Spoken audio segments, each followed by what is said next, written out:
শোনো না গো, আমাদের পশিডারি চ্যানেলটা সাবস্ক্রাইব করে পাশে থাকা বেল আইকনটি বাজিয়ে দিও প্লিজ। আর গল্পটি ভালো লাগলে অবশ্যই লাইক কমেন্ট শেয়ার করে দিও।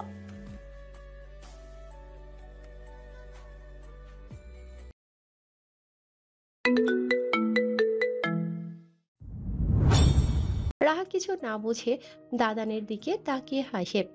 তার দুটো কি তিনটে দাঁত উঠেছে, যা তার কিউটনেস 10 গুণ বাড়িয়ে দিয়েছে। নাবিলের মন প্রশান্তিতে ভরে যায় বোনের ওই হাসি দেখলে।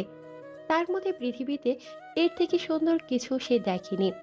বোনকে বিছানায় রেখে সে উঠে দাঁড়ায়, পরক্ষণেই ঘুরে বোনের দিকে তাকায়। একে বিশ্বাস নেই, দেখা যাবে বিছানা থেকে পড়ে গিয়েছে। নাবিল ফোনটা উঠিয়ে ওয়াইফাই কানেক্ট করে ইউটিউব থেকে কোকোমেলনের বেবি শার্ক গানটা ছেড়ে রাহার সামনে রাখে ফোনটা। রাহা এই গানটা ভীষণ পছন্দ করে, মিউজিকের তালে তালে শরীর দোলায়। নাবিল খেয়াল করেছে রাহা ফোন দেখছে তার টানা টানা দু চোখ বড় বড় করে, হাত বাড়িয়ে আবার স্ক্রিনে শার্কটাকে ধরতে চাইছে। নাবিল নিজের পোশাক পাল্টে ওয়াশরুমের দরজা খুলে রেখে মুখের পানি ঝাপটা দিয়ে বেরিয়ে এসে তোয়ালে খুঁজতে থাকে। আপাতত একটা ট্রাউজার পরে আছে সে, গা খালি। রাহা এলোপাথারি ফোনের স্ক্রিন টাচ করছে। তার হাতের ছোঁয়া লেগে নাবিলের মেসেঞ্জার ওপেন হয় এবং খুবই কাকতালীয়ভাবে নাবিলের চ্যাট লিস্টের প্রথম ব্যক্তির কাছে ভিডিও কল চলে যায়। রাহা চোখ বড় বড় করে তাকিয়ে আছে ফোনের দিকে। ফাবিহা কলটা রিসিভ করে অবাক হয়ে যায়। নাবিলের ফোনটা যে পয়েন্টে রাখা, সেই পয়েন্ট থেকে ফ্রন্ট ক্যামেরাতে শুধু রাহার নাকের অপরিভাগ দেখা যাচ্ছে। ফাবিহা কয়েক সেকেন্ড রাহার টানা টানা চোখ, চুলের ছুটি দেখে আদুরে গলায় বলে ওঠে, এই হু আর ইউ কিউটি? নাবিল বুঝতে পারে অঘটন একটা ঘটেছে। সে ছুটে গিয়ে রাহার সামনে থেকে ফোনটা উঠিয়ে ফোনের স্ক্রিনের দিকে তাকাতেই হতভম্ব হয়ে যায়। ফাবিহা আর নাবিল একে অপরের দিকে হাঁ করে তাকিয়ে আছে। নাবিলকে ওভাবে খালি গায়ে দেখে ফাবিহা তার চোখ নামিয়ে নেয়। নাবিলের সেদিকে খেয়াল নেই। সে তোতলাতে তোতলাতে বলে ওঠে, রাহা রাহা। ফাবিহা চোখ তুলে তাকায় না, শুধু নিচু স্বরে বলে, আমি ভেবেছি তুমি। By the way, she is too much cute. ছবিতে এতটা ফুটে ওঠে না। নাবিল তখনও খেয়াল করেনি সে খালি গায়ে। সে ফাবিহার দিকে তাকিয়ে লাজুক হাসি হাসে। পর মুহূর্তেই স্ক্রিনে নিজেকে দেখে চোখ কপালে তোলে, ও শিট বলে ফোনটা বিছানায় ছুঁড়ে ফেলে। ফাবিহা ওপাশ থেকে বলতে থাকে, হোয়াট হ্যাপেন নাবিল? নাবিল তড়িৎ বেগে একটা টি শার্ট চাপিয়ে নিয়ে রাহার দিকে তাকিয়ে দাঁতে দাঁত চেপে বলে, আমার মান সম্মানের ফালুদা করেই ছাড়লে। ওপাশে ফাবিহা শুনতে পায় নাবিলের কথা। সে হাত দিয়ে মুখ চেপে হাসে। টি শার্ট পরে নাবিল ফোনটা হাতে তুলে পুনরায় তোতলাতে তোতলাতে বলে, ফাবিয়া, আমি সরি। আমি আসলে বুঝতে পারিনি। I am sorry. Okay okay, it's okay, never mind. নাবিলের চোখ মুখে ছেয়ে আছে অস্বস্তি। ফাবিহা অস্বস্তি কাটাতে বলে, রাহাকে দেখাও ভালো করে। নাবিল মাথা নেড়ে বোনকে উল্টে পাল্টে দেখাতে থাকে। বোনের কটা দাঁত উঠেছে সব ফাবিহাকে গুনে গুনে দেখায়। উপাস থেকে ফাবিহা এক একটা প্রশংসাসূচক শব্দ বের করে বিপরীতে। নাবিল ফোনটা নিচের দিকে ঘুরিয়ে নেয়। ফাবিহা বলে ওঠে, ও এত কিউট। আল্লাহ, অবশ্যই হবেই না বা কেন? আঙ্কেল মাশাল্লাহ, আন্টি কিউট, দাদি কিউট, শর্মি কিউট, সাইমি কিউট, আর তুমি। থেমে যায় ফাবিহা। লজ্জায় লাল লাল হয়ে গিয়েছে তার গাল দুটো। ঠিক একই অবস্থায় নাবিলের। কোনো কথা খুঁজে পাচ্ছে না সে। ফাবিহা দম নিয়ে বলে, তোমরা সবাই কিউট, তাই রাহাও কিউট। নাবিলের খুব মন চাইলো বলতে ফাবিহাও ভীষণ সুন্দর, কিন্তু পারল না। আটকে গেল। কিছু একটা আটকে দিল তাকে, বরাবর যেটা আটকায়, যার কারণ বন্ধুত্ব থেকে সম্পর্ক অন্যদিকে ঘোরানো হয়ে ওঠেনি নাবিলের। নাবিল, পাপার ডাক শুনে নাবিল হকচকিয়ে ওঠে। ব্যস্ত হয়ে ফাবিহাকে বলে, পাপা এসেছে। I will text you later. Raunaf দরজা ঠেলে ভেতরে ঢুকে নাবিলের দিকে তাকিয়ে থাকে। তারপর বলে, ব্লাশ করছো কেন এভাবে? নাবিল আমতা আমতা করে বলে ওঠে, গরমে। ও, এক শব্দে বলে রাউনাফ নাবিলের বিছানায় বসে রাহাকে কোলে তুলে নেয়। সারাদিন পরে পাপার কোলে পেয়ে রাহা আঁকড়ে ধরে পাপাকে। কিছু বলবে? রাহার ছুটি ঠিক করে দিতে দিতে রওনা বলে। ব্যাগ গুছিয়ে নাও, কাল তুমি আমাদের সাথে যাচ্ছ। নাবিল নিশ্চুপ। রওনা বলে, জেদ করো না। ইচ্ছা করছে না পাপা, তোমরা যাও না। তোমার আন্টির জন্য যাচ্ছ না, ইয়াং জেন্টলম্যান। আমি তো জানি আমার ছেলে বড় হয়েছে। তেমন কিছু না পাপা, ওনাকে নিয়ে আমার সমস্যা নেই। আমি শুধু পাপা, তোমার মনে পড়ে ছোটবেলায় তুমি আমাদেরকে নিয়ে গিয়েছিলে? তখন আমাদের সাথে মাম্মা ছিল, সেই একই জায়গায়। আমরা সবাই আবার যাচ্ছি, ওখানে গেলে মাম্মাকে ভীষণ ভাবে মিস করব। ব্যাস পাপা, আই থিঙ্ক তুমি আমাকে বুঝবে। রওনক কিছুক্ষণ চুপ করে থাকে। নাবিলও চুপ, শুধু রাহা পাপা পাপা করছে। কিছুটা সময় নিয়ে রওনক ছেলের মুখের দিকে তাকিয়ে বলে ওঠে, তোমার মাম্মাকে আমি, শর্মী, শারমি খুব মিস করবো নাবিল। রওনক কথাটা বলে কয়েক মুহূর্ত চুপ করে থেকে বলে, উর্বি কিন্তু তোমার কাছে বরাবর আন্টির জায়গাটাই চেয়ে এসেছে বাবা। আমাকে সবসময় বলে ওর খুব ইচ্ছে শর্মী ওকে মা ডাকুক, কিন্তু ওই কথাটা শর্মীকে কখনো বলেনি। ইনফ্যাক্ট তোমার দাদু শর্মীকে জোর করলেও ও বিরোধিতা করে, কারণ ও চায় তোমরা সবাই তোমাদের মতো করে ওকে গ্রহণ করো। কিছু একটা ডাকো, শুধু ডাকতে যেন অধিকার মিশে থাকে। তুমি একটা অধিকার দিয়েই দেখো।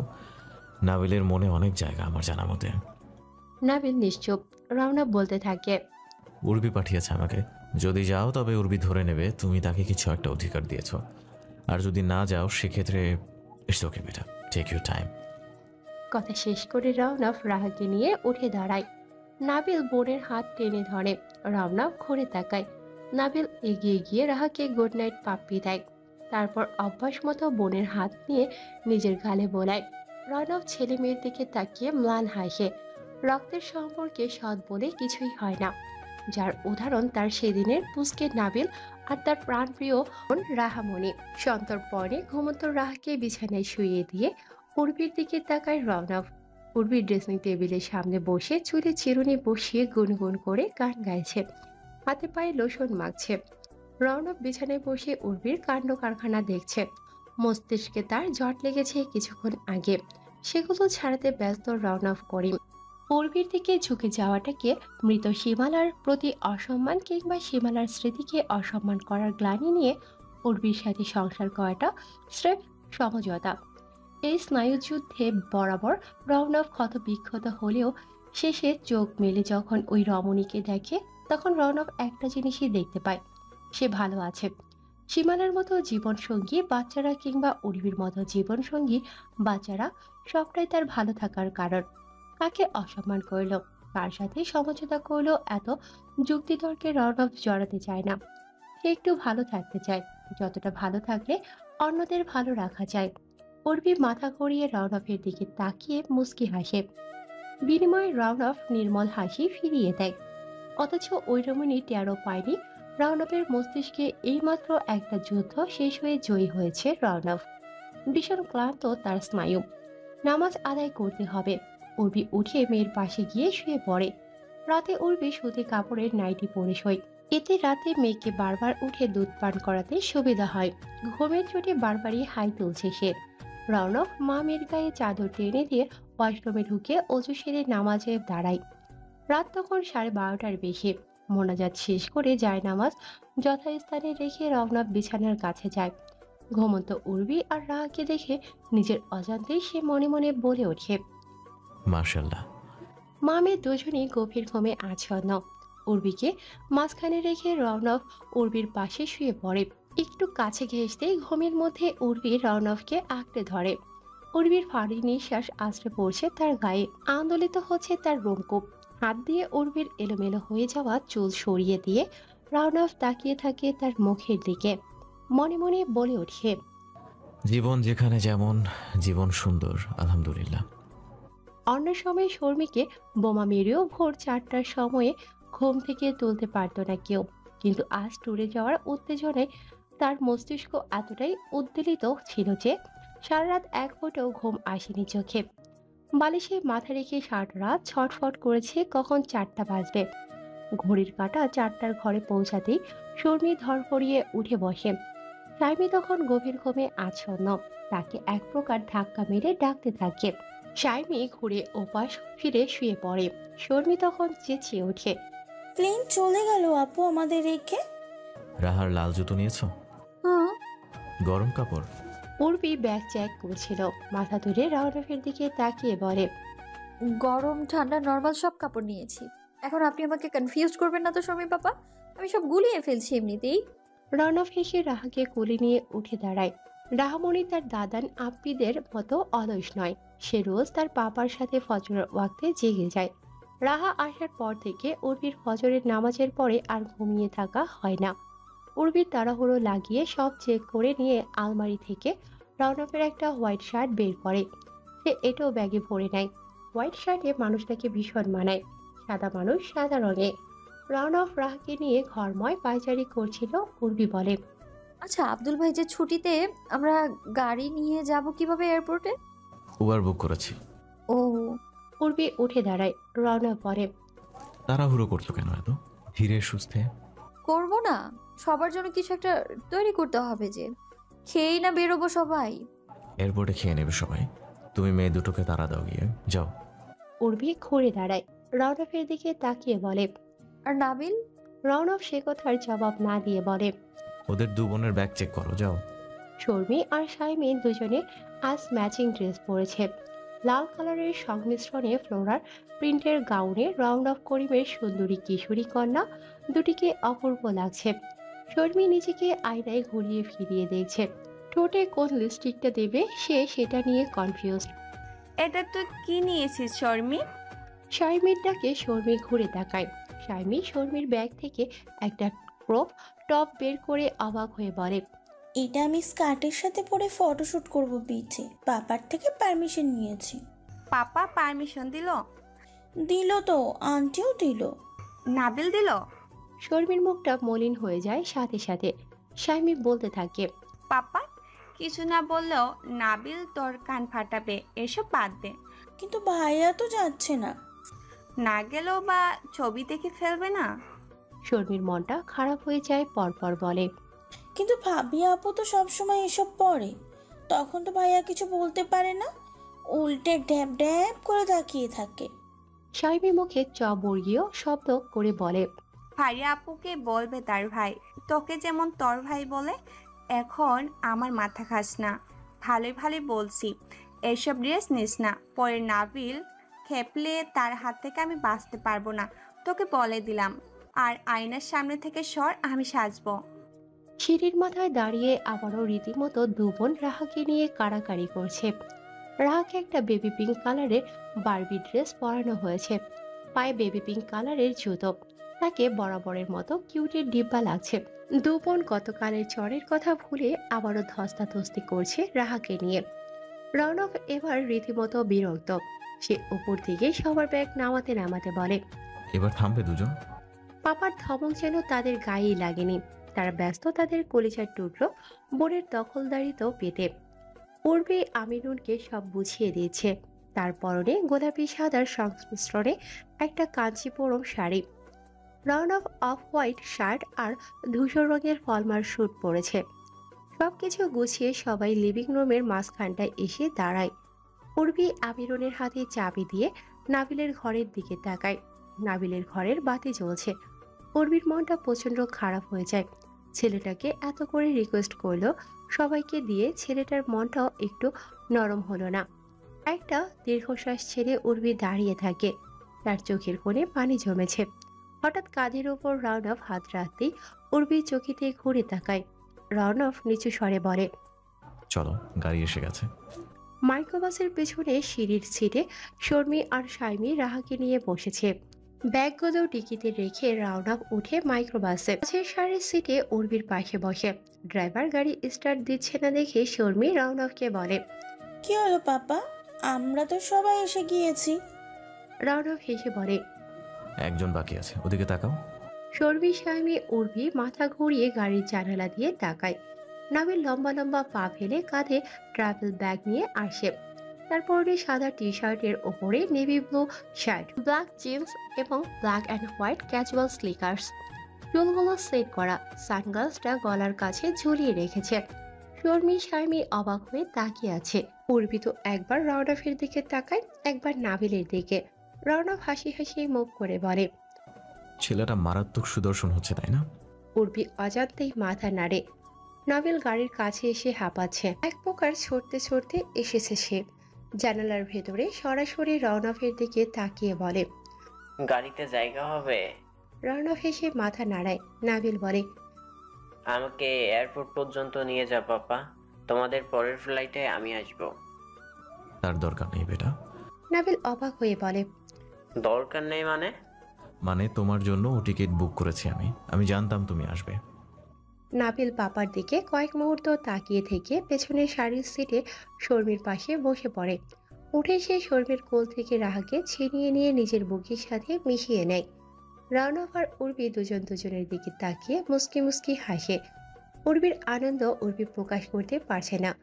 সে শুধু রওনকের হাতের উপর একটা হাত রেখে দেয়। রওনক ম্লান হেসে ড্রাইভারকে গাড়ি স্টার্ট করতে বলে। রাহা তার দাদানকে পেয়ে আহ্লাদে গদগদ হয়ে যায়। হাত দিয়ে নাবিলের মুখ গাল স্লাইড করে যাচ্ছে। নাবিল তার বোনকে চুমু দিয়ে কানের কাছে মুখ নিয়ে ফিসফিসিয়ে বলে, এটা শুধু তোর আর আমার ট্রিপ বোনো, আর কাউকে আমাদের আনন্দের ভাগিদার করব না, ঠিক আছে? কক্সবাজার পৌঁছেই আবারও উবার বুক করে খান পরিবার চলে যায় তাদের হোটেলে। এখানে নামিয়ে একটা 5 তারা হোটেলে মোট 3টি কামরা বুক করা হয়েছে রওনক করিম খানের নামে। সবাই মিলে ঠিক করে হোটেলে গিয়ে সবাই পোশাক পাল্টে সমুদ্র স্নান করতে বেরোবে। এর আগে কিছু নাস্তা খেয়ে নেয় সবাই। শর্মী শারমি ভীষণ এক্সাইটেড হয়ে আছে সি ফুড খাওয়ার জন্য। বিশেষ করে অক্টোপাস। এর আগে তারা ক্র্যাব, লবস্টার খেলেও এটা কখনো টেস্ট করেনি। 304, 305, 306 পাশাপাশি 3টা কামরা খান পরিবারের দখলে। 304-এ শর্মী শারমি, 305-এ রওনক উর্বি, 306-এ নাবিল। আপাতত নাবিলের সাথে রাহা আছে। কামরায় ঢুকেই নাবিল বোনের খসখসে বারবি ড্রেসটা খুলে বোনকে বিছানায় উটুপুটি করতে ছেড়ে দেয়। দীর্ঘ সময় ধরে ওই ড্রেসটা পরে থাকায় রাহার অসহ্য লাগছিল। নাবিল তা বুঝতে পেরেছে। শুধুমাত্র ডাইপার পরে রাহা নরম বিছানায় হামাগুড়ি দিচ্ছে। কখনো কখনো উঠে দাঁড়ায়। 2 মিনিট দাঁড়িয়ে থেকে 1 পা 2 পা দিতেই ধপ করে পড়ে যায়। নাবিল বোনকে কিছুক্ষণ দেখে নিজে চেঞ্জ করে একটা টি শার্ট আর 3/4 প্যান্ট পরে নেয়। দরজায় তখন ঠক ঠক আওয়াজ হয়। উর্বি দরজার বাহিরে দাঁড়িয়েছিল। নাবিল দরজা খুলেই বলে, কিছু বলবেন? হ্যাঁ, রাহার জামাটা। খুলে দিয়েছি, ওসব আর কখনো পরবেন না, ওকে? কয়েক ঘন্টা গায়ে লাল লাল ছাপ ছাপ দাগ হয়েছে। উর্বি লজ্জিত ভঙ্গিতে হাসে। তার হাতে একটা সুতির ফ্লোয়ার প্রিন্টেড ফ্রক।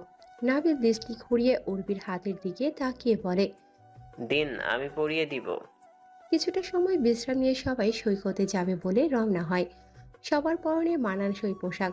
সমুদ্র স্নান করবে বলে সবাই ইনফর্মাল বেশভূষায় বের হয়েছে। শর্মী শারমি জিন্স আর লং শার্ট, রওনক আকাশি রঙের পোলো শার্ট এবং ট্রাউজার। উর্বি একটা বেগুনি রঙের সুতি শাড়ি পরেছে। রাহাকে নিয়ে নাবিলও এখনো বের হয়নি কামরা থেকে। রওনক গিয়ে দরজায় নক করতেই ওপাশ থেকে নাবিল বলে, তোমরা যাও পাপা, আমি রাহার ক্যামেরা নিয়ে আসতে। এই হোটেলের নিজস্ব বিচ রয়েছে। নির্দিষ্ট এরিয়ায় সীমারেখা দেওয়া। খুব একটা ভিড় নেই। লোকজনই বলতে গেলে হাতে গোনা কয়েকজন। সবাই নিজেদের নিয়ে ব্যস্ত। শারমি আর শর্মী পাপাকে অনেক রিকোয়েস্ট করেছে তারা পাবলিক বিচে যেতে চায়। রওনক রাজি হয়নি। বাধ্য হয়ে সবাই এখানেই নেমে পড়ে। মেয়েরা আনন্দ করছে। রওনক একটা কিটকট চেয়ারে বসে সেদিকে তাকিয়ে আছে। তার হাতে উর্বির ব্যাগ, তাতে রাহার প্রয়োজনীয় জিনিসপত্র, পানির বোতল এবং সবার মোবাইল ফোন। উর্বি একটু পা ভিজিয়ে ঘুরে রওনকের দিকে তাকায়। রওনককে বসে থাকতে দেখে সে ধীর পায়ে হেঁটে তার কাছে এসে পাশে বসে। রওনক উর্বির দিকে তাকিয়ে আন্তরিক হাসি হেসে স্বভাব মতো উর্বির চুল কানে গুঁজে দেয়। উর্বি বলে, সমুদ্রে নামবেন না? তোমরা আনন্দ করো, আমি বরং দেখি। দেখলেই হয়ে যাবে। রওনক হাসে, বলে ওঠে, নাবিল রাহাকে নিয়ে এখনো এলো না, দাঁড়াও একটা কল দেই। উর্বি বাধা দেয়, বলে, ঘুমাচ্ছে বোধ হয়, ঘুমাক। আজকের প্ল্যান কি তোমার? মেয়েদের নিয়ে কি কি প্ল্যান করে এলে একটু শুনি তো। আজ জার্নি করে সবাই খুব ক্লান্ত। আজ সমুদ্র স্নান, বিকেলে সি ফুড খাওয়ার, সুন্দর সূর্যাস্ত দেখা হবে। প্ল্যান তো কালকে থেকে শুরু হবে। রণব হেসে কিছু একটা বলতে যাবে, তখনই উর্বি চাপা স্বরে চেঁচিয়ে উঠে বলে। দেখুন না শর্মী পাপা। রণব অবাক হয়ে ঘাড় ঘোরাতেই চোখ বড় বড় করে তাকিয়ে থাকে কয়েক মুহূর্ত। তারপর উঁচু গলায় শর্মী শারমিকে ডাকে। শর্মী শারমী পাপার ডাক শুনে এদিকে তাকাতেই থমকে যায়। তারপর একটা বিকট চিৎকার দিয়ে ছুটে আসে। নাবিল হাসি হাসি মুখ করে সবার দিকে তাকিয়ে আছে। তার এক হাতে ক্যামেরা, অন্য হাতে রাহাকে পেঁচিয়ে ধরেছে কোলে। রাহাকে সে ডিজনি প্রিন্সেস মোহনার কস্টিউম পরিয়ে এনেছে। পূর্বী আর রণব হা করে রাহার দিকে তাকিয়ে আছে। শর্মী আর শাইমি ছুটতে ছুটতে এসে হুমড়ি খেয়ে নাবিলের গায়ের ওপর পড়ে রাহাকে নিয়ে নেয়। দুজনে চিৎকার দিয়ে বলতে থাকে।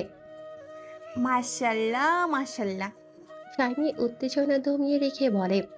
কখন করলি, কখন নিলি কসমেটিকটা? নিয়েছিলাম অনলাইন থেকে 1 মাস পরে। ওর বার্থডে তো পেরিয়েই ফটোশুট করব বলে প্ল্যান ছিল, বাট যখনই সমুদ্রে এসেছি তখনই ভাবলাম এখানে প্রি বার্থডে ফটোশুট করি। 3 ভাই বোন রাহাকে নিয়ে আহ্লাদে মেতে উঠেছে। ক্যামেরা নিয়ে রাহাকে বিছে রেখে বিভিন্ন কায়দায় ফটোশুট করছে। রাওনাফ আর উর্বি একে অপরের দিকে তাকিয়ে হাসছে। প্রথম দফায় ছবি তুলে নাবিল বোনকে নিয়ে পা ভেজাতে নামে। তার পরিকল্পনা এখন রাহার চুল ভিজিয়ে দ্বিতীয় দফায় ভেজা চুলের মোহনাকে ক্যামেরা বন্দি করবে। রাওনাফ ডেকে বলে। বোনকে ওই পানিতে ভিজিও না বাবা, মিনারেল ওয়াটার আছে, এখানে আসো। কিছু হবে না বাবা, আমি আসছি। নাবিল চেঁচিয়ে বলে, আমি আছি। বাক্যটা শুনে উর্বি একটা স্বস্তির নিঃশ্বাস ফেলে। মুগ্ধ নয়নে সে তাকিয়ে আছে রওনক করিমের চমৎকার 4 সন্তানের দিকে। রওনক পাশে তাকিয়ে দেখে উর্বিকে। হঠাৎ করে উর্বির চোখ মুখের ভঙ্গি অন্যরকম হয়ে যায়। রওনক কিছু বলতে যাবে তার আগেই উর্বি ছুটে হোটেলে চলে যায়। রওনক মাথা ঘুরিয়ে নিজের বাচ্চাদের এক পলক দেখে নিজেও হোটেলে যায়। দীর্ঘ সময় পরে উর্বি ওয়াশরুম থেকে বেরিয়ে দেখে রওনক বিছানায় শুয়ে আছে। সে উর্বির দিকে তাকিয়ে উঠে বসে বলে। আর ওকে, ওভাবে ছুটে এসেছো কেন? উর্বি উচ্ছ্বাসিত কণ্ঠে বলে। I got my period. উর্বির খুশি দেখে রওনক হতভম্ব এবং চূড়ান্ত পর্যায়ে হতবাক হয়ে যায়। এটা কোনো আনন্দের বিষয় একটা নারীর কাছে। তার রওনকের জানা ছিল না। সে নিজের হতভম্ব ভাব কাটিয়ে বলে। হ্যাঁ, এত নাচার কি হলো? তুমি সম্ভবত ট্যুরে আসার আনন্দে পাগল হয়ে গিয়েছো। উর্বি এক প্রকার নেচে উঠে বলে। মোটেও না, আমি ভীষণ খুশি হয়েছি। কেন? রওনক হতভম্ব হয়ে বলে। উর্বি লজ্জা পেয়ে যায়, নিচু স্বরে বলে। গত কয়েকদিন ধরে I I thought I was pregnant Sharmi papa. Raunak উর্বির কাচুমাচু মুখের দিকে তাকিয়ে থাকে। উর্বি গলার স্বর খাদে নামিয়ে বলতে থাকে। ভয় আপনাকে বলতে পারছিলাম না, আজ একটু স্বস্তি পেলাম। রওনক ভীষণ অবাক এবং কৌতূহলী হয়ে উর্বির মুখের দিকে তাকিয়ে বলে। ভয় পাওয়ার কি হলো? প্রেগনেন্ট হলেও বা আমি তোমাকে বকা দিতাম? উর্বি ফুস করে একটা নিঃশ্বাস ফেলে বলে। তা না, তবে রাহা কত ছোট, আর ওরা অলরেডি 4 ভাই বোন, তাই ব্যাপারটা কেমন হয়ে যায় না? আমার আর দরকার নেই বেবি। রওনক হেসে ফেলে। কিছুক্ষণ হেসে বলে। ব্যাপারটা কেমন হয়ে যায়? লোকে হাসবে। কেন হাসবে? এতগুলো বেবি, আপনি একজন সচেতন মানুষ। তারা খাওয়াবে? ঠান্ডা গলায় বলে ওঠে রওনক। উর্বি মুখ তুলে রওনকের দিকে তাকায়। রওনক বলতে থাকে। তারা পালবে আমার বাচ্চাদের? উর্বি অস্বস্তি নিয়ে বলে। ঠিক তা নয়। রওনক গম্ভীর হয়ে বলে। আমরা চাইলে আরো 2টো বাচ্চা নেব। রাহাকে নিয়ে ওদের 3 ভাই বোনের মধ্যে যুদ্ধ লেগে যায়। আরো 2 জন এলে বড় 3 জনের মাঝে ছোট 3 জনকে ভাগ করে দেওয়া যাবে। উর্বি বোকার মতো রওনকের দিকে তাকিয়ে আছে। রওনক চোখে মুখে কিছুক্ষণ গম্ভীর্য বজায় রেখে হেসে ফেলে। তারপর বলে ওঠে। খাও দাও, সুস্থ থাকো, আর বেবির প্রয়োজন নাই আমার। ঘাবড়ানোর কিছু হয়নি, মজা করেছি। তবে উর্বি, লোক হাসবে কথাটা আমার সামনে বলবে না। বাচ্চা নেব কি নেব না এটা একান্তই আমাদের দুজনের সিদ্ধান্ত, আমাদের দুজনের একান্ত ব্যক্তিগত বিষয়। আমাদের লাইফ নিয়ে লোকের লেনা দেনা নেই। লোক কি বলছে, লোক এটা বলেছে, লোক ওটা বলবে, এটা কখনো বলবে না। আমাদের আর বাচ্চার দরকার নেই, তাই নিচ্ছি না। লোক হাসবে বলে নিচ্ছি না এমনটা নয়, মনে থাকবে। উর্বি ঘাড় কাত করে। রওনক বলে। এই যা, আলোচনা খুবই সিরিয়াস হয়ে গেল। যাই হোক, আমি আর বেবি নেব না উর্বি। তার প্রধান 2টো কারণ। 1, তুমি ফিজিক্যাল ফিট না, আর 2, বাংলাদেশ সরকার আমার ডাক্তারি লাইসেন্স ক্যান্সেল করে দেবে। রাউনফের শেষের কথাটায় উর্বি মুখে শাড়ির আঁচল চেপে হেসে ওঠে। রাউনফ দেখতে থাকে উর্বির সে হাসি, অতঃপর অস্পষ্ট স্বরে বলে, এই হাসি দেখে মন ভরে যায়, তাই লোকের হাসাহাসি গায়ে লাগে না। আর এখন লোক হাসুক, 32টা দাঁত বের করে হাসুক, হাসতে হাসতে মরে যাক। কিছু সময় বিশ্রাম নিয়ে উর্বি রাউনফের সাথে আবারও বিচে ফিরে যায়। নাবিল, শাইমি, শর্মি রাহাকে নিয়ে বিচে ছোটাছুটি করছিল। দাদান আবিদের কোলে রাহা হুটোপুটি করছে। উর্ফি আর রাউনফ একটা নিরিবিলি স্থান দেখে পাশাপাশি বসে পড়ে। নাবিল রাহাকে কোলে করে তীরে ওঠে, একপাশে হাত পা ছড়িয়ে বসে বোনকেও ছেড়ে দেয়। রাহা ভেজা বালিতে হামাগুড়ি দিচ্ছে। নাবিল তাকিয়ে দেখতে থাকে বোনকে। বোন দুহাতে বালি খামছে ধরেছে। নাবিল বলে, আমরা ক্যাসেল বানাই। বলে নাবিল আধ ভেজা বালি খামছে খামছে জড়ো করতে থাকে বোন তার কোলের কাছে। বেশ কিছুক্ষণ সময় নিয়ে একটা প্রাসাদের মতো বানায়। শর্মি শাইমি ক্লান্ত হয়ে রাউনফ উর্বির কাছে গিয়ে ধপ করে বসে পড়ে তাদের মতো, হাত পা ছড়িয়ে। দুজনেই হাঁপাচ্ছে। উর্বি ব্যাগ থেকে এনার্জি ড্রিঙ্কস বের করে দুজনকেই দেয়। দুবোন তাদের আন্টির দিকে তাকিয়ে অমায়িক একটা হাসি দিয়ে বোতল দুটো নিয়ে নেয়। বোতল খালি করে আবারও ছুটে যায় সমুদ্রের দিকে। উর্বি মুগ্ধ নয়নে সেদিকে তাকিয়ে আছে। নাবিল বোনকে নিয়ে চমৎকার একটা ক্যাসেল বানিয়ে ফেলেছে। রাহা সেখানে থাবা বসাতে গেলেই নাবিল তার বোনের ছোট ছোট হাত দুটো ধরে ফেলে। আদরের সহিত ধমক দিয়ে বলে, বোকা, এটা আমাদের ক্যাসেল, এখানে আমরা থাকবো। কে কে থাকবে জানতে চাস? রাহা জানতে চায় সম্ভবত, নয়তো মুখ থেকে তা তা তা তা বের করবে কেন। নাবিল হেসে বলতে থাকে, পাপা থাকবে, শর্মি আর শাইমি থাকবে, আর থাকবো তুই আর আমি। একটু বলে নাবিল থামে, তারপর বোনকে কোলে তুলে বলতে থাকে, মন খারাপ করলে মন খারাপ করিস না, তোর মাকেও রাখবো আমাদের ক্যাসেলে, কারণ সে খুব ভালো করে রান্না করে আর মোটামুটি ভালোই আন্টিও, তাই তাকেও রাখা চাই। শেষের কথাটা বলে নাবিল হাসে বোনের দিকে তাকিয়ে। রাহাও হাসে তার দাদানের দিকে তাকিয়ে। তার 3-4খানা দাঁত বের করে নাবিলের হঠাৎ ফোন বেজে ওঠে। পকেট থেকে ফোনটা বের করে দেখে ফাবিহার নাম্বার। সে মুখ হাসি হাসি করে রাহার দিকে তাকিয়ে বলে, ভালো কথা মনে পড়েছে, এই ক্যাসেলে আরো একজন থাকবে, নাম ফাবিয়া। সে তো অনেক পরে আসবে, বুঝলি, অনেক পরে আসবে। রাহা বুঝেছে। সে বলতে থাকে, দা দা দা দা। ধীরে ধীরে রাউনফ উর্বির হাতের উপরে একটা হাত রাখে। তাকিয়ে আছে উর্বির মুখের দিকে। উর্বি স্বামীর দিকে তাকিয়ে নিচু গলায় বলে, কি দেখছেন? রাউনফ একটা গভীর শ্বাস ফেলে বলে, দেখছি না, অনুভব করছি। কি? আমার জীবনের ভিন্ন ভিন্ন সময়ের দুটো চমৎকার কক্সবাজার ট্যুর দুজন ভিন্ন চমৎকার সঙ্গিনীর সাথে কেটেছে। জীবন আমাকে সবসময় জিতিয়ে দিয়েছে। তোমাদের দুজনকে ধন্যবাদ। আমার জীবনে ভিন্ন ভিন্ন সময় আমার আশ্চর্য সুন্দর সময় এনে দেওয়ার জন্য আমি কৃতজ্ঞ তোমাদের দুজনের প্রতি। উর্বি ফিসেল হাসে। স্বামীর কথার জবাব না দিয়ে সমুদ্রের দিকে দৃষ্টি রাখে এবং ধীরে ধীরে মাথাটা স্বামীর কাঁধে ঠেকিয়ে দেয়। হঠাৎ করে নাবিলের চেঁচামেচিতে দুজনের ঘোর কাটে। নাবিল চেঁচিয়ে স্বামীকে ডাকছে, এই শাইমে, রাহা প্যান্ট নষ্ট করে ফেলেছে, এদিকে আয়, হেল্প কর। স্বামী আর শর্মী ঝিনুক কুড়াচ্ছিল। নাবিলের ডাকে স্বামী তেতে ওঠে, চেঁচিয়ে জবাব দেয়, তো কাল রাতেই তো বড় গলায় বললি এখন থেকে নিজেই পারবি ওকে সামলাতে, এখন আমাকে ডাকছিস কেন? আচ্ছা আচ্ছা, ঠিক আছে, লাগবে না তোর হেল্প, আমি চেঞ্জ করছি ওর প্যান্ট। উর্বি আর রাউনফ হাসে। হাসতে থাকে শর্মী শারমি। নাবিল বোনের দিকে তাকিয়ে বলে, কাঁদে না, দাদা আছে।